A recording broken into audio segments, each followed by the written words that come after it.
Hello दोस्तों, स्वागत है आपका भैया जी स्पीकिंग के नए वीडियो में। तो आज हम बात करने वाले हैं जोहरान ममदानी की। जी हाँ, जो कि न्यूयॉर्क के नए मेयर चुने गए हैं। पर हम जो बात करने वाले हैं वो न्यूयॉर्क के मेयर के बारे में नहीं बात करने वाले हैं। हम बात करने वाले हैं कि आगे जोहरान ममदानी का जो टारगेट है, वो टारगेट क्या सिर्फ न्यूयॉर्क का मेयर बनना है या उससे कहीं आगे का है। आपने अभी तक जोहरान ममदानी के ऊपर काफ़ी वीडियोस ऑलरेडी देख लिए होंगे जिन लोगों के मिलियंस में सब्सक्राइबर हैं। लेकिन हम, हालांकि हमारे 6 ही सब्सक्राइबर हैं, पर हम आज वो पर्सपेक्टिव आपको दिखाने वाले हैं जो किसी और ने आपको नहीं दिखाया होगा। जी हाँ, आप कुछ टाइम से ये देख ही रहे होंगे कि जो ममदानी के मेयर बनने की न्यूज़ है, वो ऑल ओवर द वर्ल्ड इतनी ज़्यादा प्रचारित की जा रही है कि आप देखेंगे कि वो ऐसा लग रहा है जैसे कि कोई अमेरिका का प्रेसिडेंट चुन लिया गया हो। आखिर ऐसा आप देखेंगे अमेरिका के, वो न्यूयॉर्क के मेयर, तो विश्वास है कि आपको आज से पहले जो न्यूयॉर्क के मेयर रहे होंगे, उनमें से शायद ही किसी एक का भी नाम याद हो। तो ये ऐसा क्यों है कि जोहरान ममदानी का जो नाम है, वो ऑल ओवर द वर्ल्ड इतना क्यों उछाला जा रहा है? अब आप कुछ लोग कहेंगे क्योंकि वो पहले मुस्लिम मेयर चुने गए हैं। तो देखिए, ये बात तो ठीक है कि वो पहले मुस्लिम मेयर चुने गए हैं, लेकिन इस बात को जो प्रचारित किया जा रहा है पूरे वर्ल्ड में, उसके पीछे भी कुछ कारण हैं। कारण वो ऐसे हैं कि ममदानी को सिर्फ न्यूयॉर्क का मेयर नहीं बनना है। ममदानी को बनना है यूएसए का प्रेसिडेंट। और वो यूएसए का प्रेसिडेंट ममदानी को जो बनना है, तो उसके पीछे सिर्फ ममदानी तो है ही, उनके पीछे जो हाथ है या जो ताकत है, वो बहुत बड़ी ताकत है। और उस जो ताकत का जो जो टारगेट है, वो सिर्फ यही नहीं है कि ममदानी को यूएसए का प्रेसिडेंट बनाना है। उसका उसकी जो प्लानिंग है वो उससे कहीं आगे की है। वो हम आपके साथ अब बताने वाले हैं। देखिए, आपने देखा होगा कि ममदानी ने मेयर का इलेक्शन जीतने के बाद जो भाषण दिया, वो भाषण अगर आप देखेंगे तो उसमें सब डोनाल्ड ट्रंप को उन्होंने सीधे-सीधे कहा कि वॉल्यूम बढ़ा दी जाए, ताकि डोनाल्ड ट्रंप के कानों तक ये बात चली जाए कि हम आ चुके हैं। कौन आ चुके हैं? उन्होंने सीधा-सीधा बोला कि न्यूयॉर्क जो है, वो सिटी है इमिग्रेंट्स की।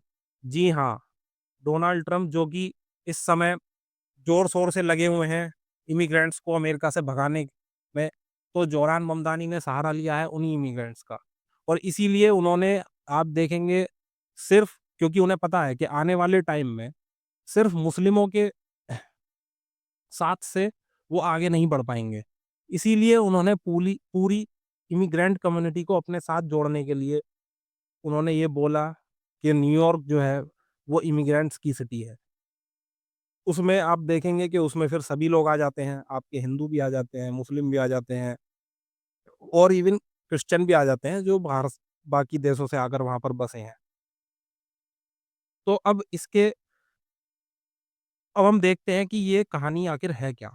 तो देखिए, कहानी ये है कि ये आप देख रहे हैं, ये जादूगर कौन है? ये जादूगर है इज़राइल। और आपने एक कहानी सुनी होगी कि एक जादूगर था, तो जादूगर की जो जान थी, वो एक तोते में थी। तो वो जो तोता है, वो तोता है यूएसए।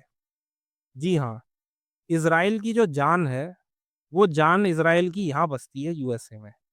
वो यूएसए में ऐसे बसती है कि जो यहूदियों की जो पूरी लॉबी है, उसका कब्ज़ा है यूएसए के ऊपर।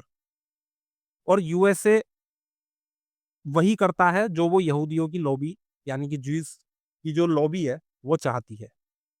अब आप देखेंगे कि जो मिडल ईस्ट के जो देश हैं जितने भी, वो आज तक वो लगे रहते थे, उनका टारगेट रहता था ये, जितने भी मुस्लिम कंट्रीज़ हैं, कि इज़राइल को पकड़ो, इज़राइल को टारगेट करो। पर वो ये समझ ही नहीं पाए कि जो असली जो जान है, वो जान तो यहाँ है। यहाँ तो कुछ है ही नहीं, ये तो सिर्फ़ एक एक मुखौटा है। तो धीरे-धीरे आज की डेट में मिडल ईस्ट के सारे देशों को ये बात, और बाकी भी जो मुस्लिम कंट्रीज़ हैं, उनको ये बात समझ आ चुकी है कि अगर इस जादूगर को पकड़ना है, इसकी जान को पकड़ना है, तो वो जान यहाँ है। वो जो तोता है, वो तोता ये है जिसके अंदर इस जादूगर की जान है। तो इसीलिए उन्होंने टारगेट किया है अब यूएसए को। यूएसए को उन्होंने टारगेट ऐसे किया है कि उन्होंने इस इस घोड़े पर अपना दाँव लगाया है। ये घोड़ा जितना तेज़ दौड़ेगा, ये घोड़ा अगर आगे जाकर अमेरिका का प्रेज़िडेंट बनता है, तो फिर इस जादूगर की जान खतरे में आ सकती है। हालाँकि प्रेज़िडेंट बनना इतना आसान भी नहीं है। सबसे पहले उन्होंने ममदानी को डेमोक्रेट्स के अंदर ही अपने विरोधियों का सामना करना पड़ेगा। और अगर हम बात करें यहूदी लॉबी की, तो वो लॉबी चाहे रिपब्लिकन पार्टी हो, चाहे डेमोक्रेट पार्टी हो या और भी कोई पार्टियाँ हैं अमेरिका में, वो सब जगह उनके लोग बैठे हुए हैं। वो पूरा अमेरिका चलाते हैं। तो वो कभी ऐसा होने नहीं देंगे कि ममदानी आगे जाके डेमोक्रेट्स की तरफ से इलेक्शन में वो प्रेसिडेंट के इलेक्शन के लिए खड़े हों। लेकिन जो ये आप देखेंगे, ये जो पूरा मिडल ईस्ट है, ये भी पूरी जी जान लगा देगा कि ममदानी को प्रेसिडेंट इलेक्शन के लिए खड़ा किया जाए डेमोक्रेट्स की तरफ से।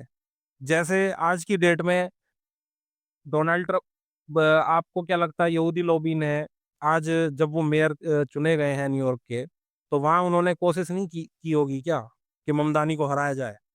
पर वही बात है, कभी के दिन बढ़े, कभी की रात बढ़ी।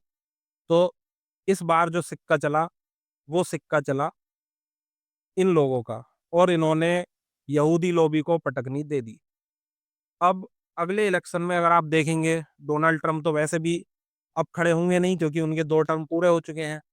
तो उसके बाद भी आखिर ये ममदानी ट्रम्प को क्यों ललकार रहे हैं? ट्रम्प को वो इसलिए ललकार रहे हैं क्योंकि जब किसी लीडर का कद बढ़ाना होता है, तो अगर एक मेयर के ही लेवल के किसी नेता के खिलाफ कुछ बोलेगा, तो कितनी ही जनता उसको सुनेगी। अगर वो सीधे प्रेसिडेंट के खिलाफ कुछ बोलेगा, तो ऑटोमैटिकली जो ये न्यूयॉर्क का जो मेयर है, इसका कद इस जो अमेरिका का जो प्रेसिडेंट है, इसके बराबर आ जाएगा। और ममदानी का कद बढ़ाने में ट्रम्प ने भी कोई कसर नहीं छोड़ी, क्योंकि ट्रम्प ने ममदानी को एक तरीके से अपने कॉम्पिटिटर की तरह लिया और पूरा जोर लगा दिया ममदानी को हराने के लिए।